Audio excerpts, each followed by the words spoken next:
वही आत्मा हमारा परम विश्राम का आधार है। तो रामचरण चित्त, उसी आत्म स्वरूप में उसका चित्त निरंतर निमग्न रहता है। और अंत उदासी अंतबंत में देहा, ये अनंतबंत जो शरीर संसार है उसमें श्रेय नहीं, उससे उदास रहता है। शरीर से उदास, प्राणी पदार्थ से उदास, प्राप्त साधनों से उदास। तो मान सरोवर तट के वासी, राम चरण चित अंत उदासी, इतनी तत्परता जिसके पास है, उस हरिजन के पास कागा कुबुद्धि निकट नहीं आवे। कुत्सित बुद्धि रूपी कागा उसके सामने कौं कौं करने नहीं आए।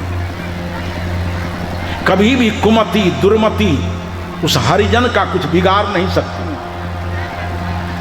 कुबुद्धि रूपी कागा ऐसे गुरु भक्त के सामने अपना अस्तित्व नहीं दिखा सकता।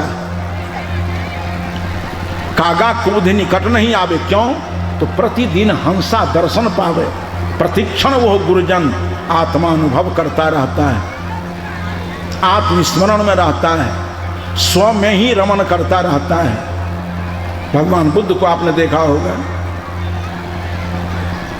उनकी आंखें बंद हो गई, इसे भीतर का सिनेमा उनका उद्घाटित हो गया। और जब अपने अंदर सिनेमा उद्घाटित हो गया, संसार को क्यों देखें? अपने आप को देख करके मुक्त हैं, तृप्त हैं। महावीर में थोड़ा सा अंतर है, आधा से अपना अनुभव करते हैं और आधी दृष्टि खोल करके इस संसार की दशा का भी अनुभव करते रहते हैं कि कैसे इसका कल्याण होगा।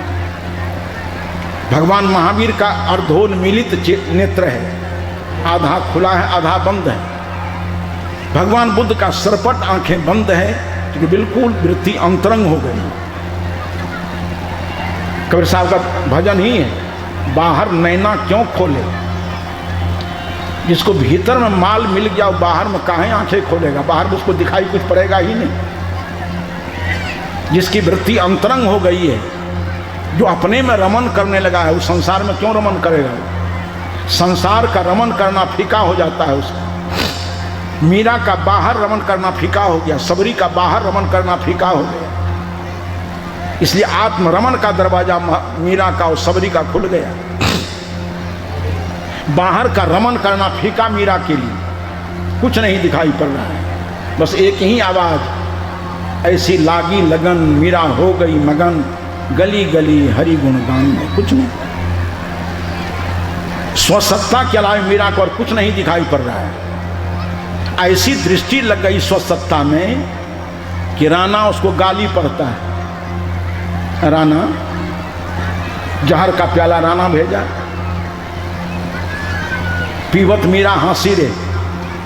गौर कीजिएगा, भावुकता पूर्वक किसी शब्द का अर्थ नहीं कीजिएगा। शब्द की 3 शक्तियां होती है, लक्षणा शक्ति, व्यंजना शक्ति, अभिधा शक्ति।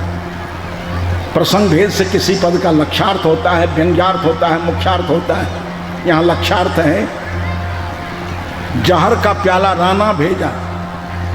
सिद्धार्थ करोगी, जहर का प्याला राणा भेज दिया, श्री राम जय राम कह करके मीरा पी गई, हंसने लगी। जहर का प्याला सामने आवे, चाहे राम नाम कह करके पियो, राधा कृष्ण कह करके पियो, ओंग नमः शिवाय कह करके पियो, गुरु गुरु कह करके पियो, सदगुरु शरणम कह करके पियो, कफन का इंजाम करके रखना। स्वभाव नहीं था। राणा जहरीले पत्र लिखा करता, तमाम गालियां, तमाम शिकायत। समझो पत्र नहीं था, जहर का प्याला, जहरीले शब्दों से भरा हुआ पत्र, जिसमें अनंत गालियां हैं, शिकायत, उसकी भर्त्सना है। डाकिया वो चिट्ठी देता है जो जहर का प्याला है, आंख से पढ़ती है, मीरा हंसती है। उस जहरीले पत्र को पढ़ पढ़ करके मीरा हंसती है, मन पर कोई असर नहीं होता। एक दिन मीरा चली जा रही है, राणा साहस क्या उसके निकट जाकर के गालियां दे रहा है। मीरा ने समझा कि साहस किया, राणा निकट चला आया है, ये गालियां दे रहा है, मुस्कुराती हुई चली जा रही है, क्योंकि वहां थी ही नहीं, तो अपना लोक में निवास कर रही थी। सुनते सुनते नहीं सोचा कुछ कह देते हैं। मीरा ने उसकी बातों को, जहरीली बातों को सुन करके कहा, कोई कुछ भी कहे मन लागा। ऐ दुनिया वालों, ऐ राना, तुमको जो कुछ कहना चाहो कहना, कहो, हमारे मन को तो जहां लगना चाहिए वहां लग गया। ये कैसी स्थिति है? इतनी आत्मलीनता उसके पास हो गई थी, बाहर का कोई शब्द उसको हिला नहीं सकता।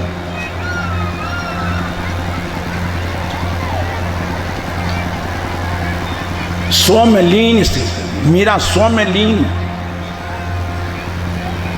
कबीरदेव कहते हैं, मान सरोवर तट के बासी राम चरण चित्त। ऐसे साधक साधिकाओं का चित्त निरंतर स्व में रमन करते रहता है। हर समय समझता है कि शरीर विनाशी है, मेरा स्वरूप अविनाशी है। बड़ा विचित्र वर्णन इसका भगवान कृष्ण ने गीता में किया है। शरीर विनाशी, शरीरी अविनाशी। शरीर नाशवान, लेकिन देही नित्यम अबध्योयम। अयंग देही नित्यः और अबध्य, ये नित्य है। शस्त्र उसको काट नहीं सकता, हवा सुखा नहीं सकती, आग जला नहीं सकती, पानी गीला नहीं कर सकता। ऐसा अद्भुत अखंड शाश्वत नित्य हमारा स्वरूप है। तो रामचरण चित्त निरंतर अपने स्वरूप में उसका चित्त रमन कर रहा है। और अंत उदासी, अंतबंत जो इस शरीर संसार है उससे उदास है, उसमें उसकी कोई आसक्ति नहीं, क्योंकि जान रहा है ये हमारा नहीं है और हमारे लिए नहीं है। ये शरीर और साधन मेरे नहीं है, मेरे लिए नहीं है। ये शरीर और साधन संसार के हैं और संसार के लिए हैं। इसका बहुत लंबा चित्र खींचा है भगवान कृष्ण गीता में। तब होगा क्या? कागा कुबुद्धि निकट नहीं आवे, प्रतिदिन हंसा दर्शन पावे। ऐसे साधक साधिकाओं के जीवन में कुमति अपना प्रभाव नहीं जमा सकती है, उसको विचलित नहीं कर सकती है। प्रतिदिन हंसा दर्शन पावे, प्रतिक्षण स्वानुभव करते हुए रहते हैं वो साधक साधिकाएं सब। सदगुरु कबीरदेव अंत में कहते हैं कि कहीं कबीर यानी नीर छीर का करे निवेरा। ये हंस दशा है, संसार नीरवत है, ये शरीर नीरवत जड़ है, इसमें रहने वाला चेतन क्षीरवत दूधवत। जैसे बाहर में दूध पानी मिल जाता है ना, उसी तरह से हमारा भी जड़ और चेतन मिश्रित रूप है अभी। जैसे यंत्र के बिना पानी में कोई दूध मिला दिया है, दूध में पानी मिला दिया है, तो मापक यंत्र आपके पास नहीं है तो दूध में कितना प्रतिशत पानी है आपको पता नहीं चलेगा। उसी जड़ शरीर में कितना प्रतिशत चेतन तत्व है, कोई विवेकी ही विवेक दृष्टि से उसका निर्णय कर पाता है। तो जो हंस वृत्ति के हैं, हंस वृत्ति के कौन है? जो मनसा वाचा कर्मणा गुरु के निर्णय पर चलने वाला है, उसको हरिजन कहते हैं। वो नीर और क्षीर का निर्णय करके चलता है। नीर क्षीर का करे निवेरा, सत्य असत्य का, कर्तव्य अकर्तव्य का, जड़ का चेतन का, बंधन का मोक्ष का, मोटे से मोटे खाद्य खाद्य का, पेय अपेय का, ये द्वंद्वात्मक धरातल पर निर्णय लेकर के चलता है वो। नीर क्षीर का करे निवेरा, कहीं कबीर सोई जन मेरा। सोई जन हरिजन, सोई जन गुरुजन, सोई जन विवेकी जन। ऐसे विवेक की अवस्था में भाई बहनों को जीने की जरूरत है। सारे दुनिया के शास्त्रों से, मत पंथ से विरोध नहीं करो, सार सार को ग्रहण करो, अपने काम भर की चीज ले लो, नमस्कार कर लो, किसी का दुराग्रह नहीं करो, किसी से विरोध नहीं करो, सांप्रदायिक छलावे में आकर के विरोध भाव में नहीं जियो, श्रद्धा में जी करके श्रद्धामयो यम पुरुष है, सबकी अच्छाइयों को ग्रहण करो, कहीं किसी से विरोध नहीं, और अपना काम करते हुए अपने जीवन का कल्याण करो, अपने जीवन को नित्य निरंकुश निरापद शाश्वत शांति में बना लो। ये हरिजन का स्वरूप है। हरिजन के जीवन में ऐसी परिणति होती है आज त्रिदिवसीय सत्संग समारोह के द्वितीय दिन के अंतिम